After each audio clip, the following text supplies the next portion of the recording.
If the truth be told, we were being totally honest. Most of us don't like waiting. Particularly if we're waiting for something to change or something to get better. Waiting can be a very frustrating experience. But the worst kind of waiting of all is waiting on God. When God forces you to wait for things to get better in your life, for things to improve, to change, to reverse, and nothing is happening.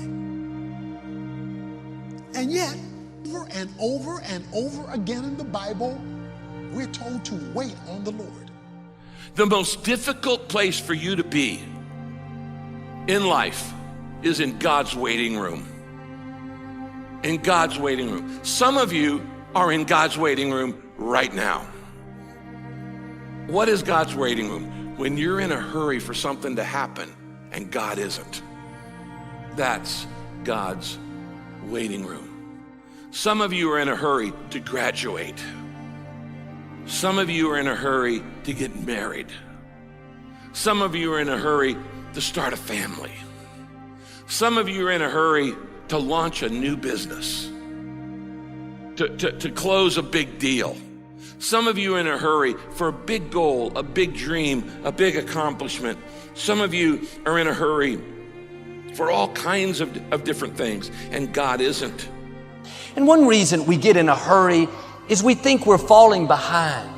Our friend is getting married. Our coworker got promoted. The neighbors moved into a new house. We got to make things happen. We're being left out.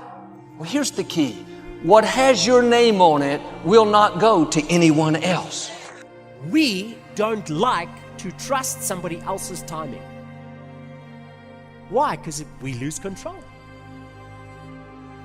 And so we'd rather than trust God, because trusting God means, my goodness, I actually have to trust God. We'd rather go, listen, I like the plan and purpose you have for my life, but can we do it my way? And here's the funny thing. Now that I'm a parent, I recognize in my children that they don't like it to wait on my timing. They don't like to wait. They don't like to chill and be patient. But the thing is, if they would just trust my timing, they would recognize it's for their good. It's for them to be blessed and prosperous. And so you can live life frustrated, anxious, stressed out, angry, or you can rest and go, God, I have to trust in your timing. Another thing you have to learn in life is that a delay is not a denial. There's a big difference between no and not yet. Now, immature children don't know the difference. You tell a kid, not yet, they start crying and having a hissy fit because they think it means no. They don't understand a delay is not a denial. We all have things that we're waiting for, problem to turn around. When it's taking longer than we thought, it's easy to get discouraged, to become impatient. But sometimes it's not happening because we're not prepared for what God has prepared.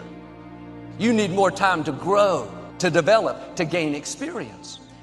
Patience is developed in the wait room. Before you see what God promised, God will send you to the wait room. You may not like it. Other people are in the game, making progress. You're stuck waiting. You may not see anything changing, but something is happening. Patience is working. You're growing, developing, getting you prepared so you can sustain what God has coming. Don't get discouraged because it's not happening as fast as you would like. When He knows you're ready, what you give birth to is going to be much bigger than you've imagined.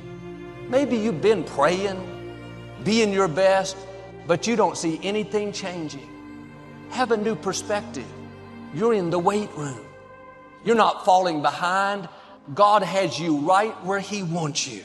Now do your part and wait with a good attitude. Thank you that what you promised is on the way. If you will wait with the right attitude, after patience has done its work, you're going to see promises come to pass.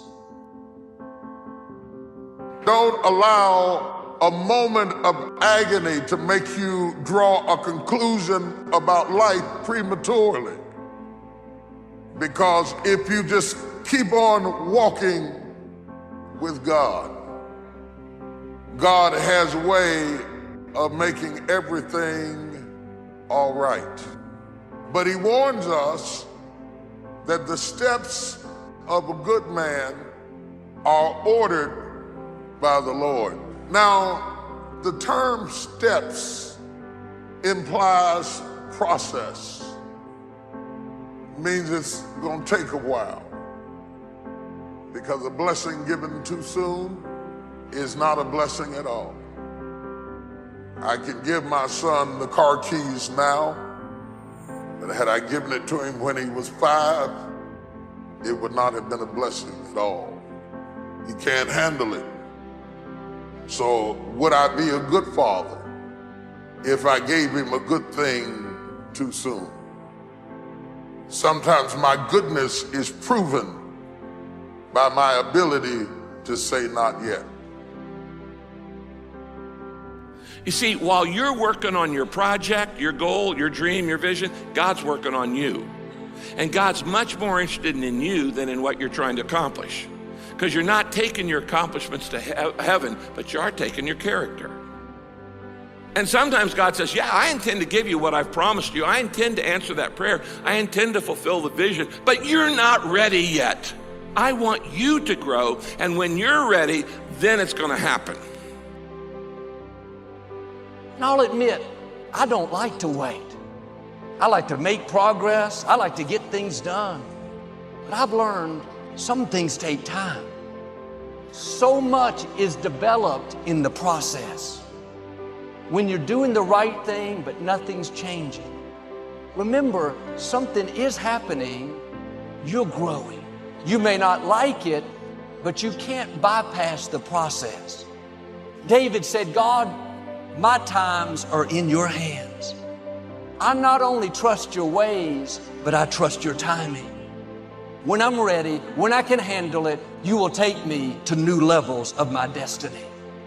Something may have your name on it. You know God has put it in your heart.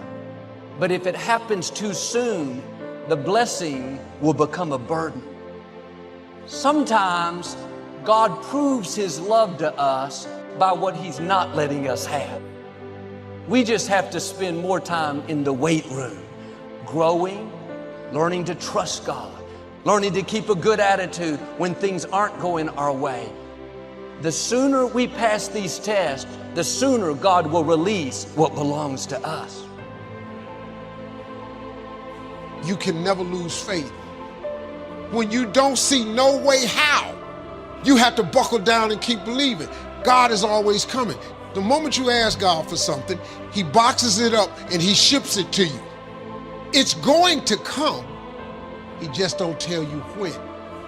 But He don't tell you when the package is going to arrive. So here's the deal. He wants you to stay in faith to receive the package, because He only delivers to Faith Street. That's how it works, man. Let me tell y'all something. Being successful is not a magic trick. You just have to learn the principles of success. I am telling you, your education ain't got nothing to do with it. Now, when you gonna ask Him for it, and are you gonna wait for it to happen? Or are you gonna lose faith? Well, I guess it wasn't the Lord's will. How you know what God's will is? It all happens at an appointed time, but you have to stay in faith for the appointed time to happen for you.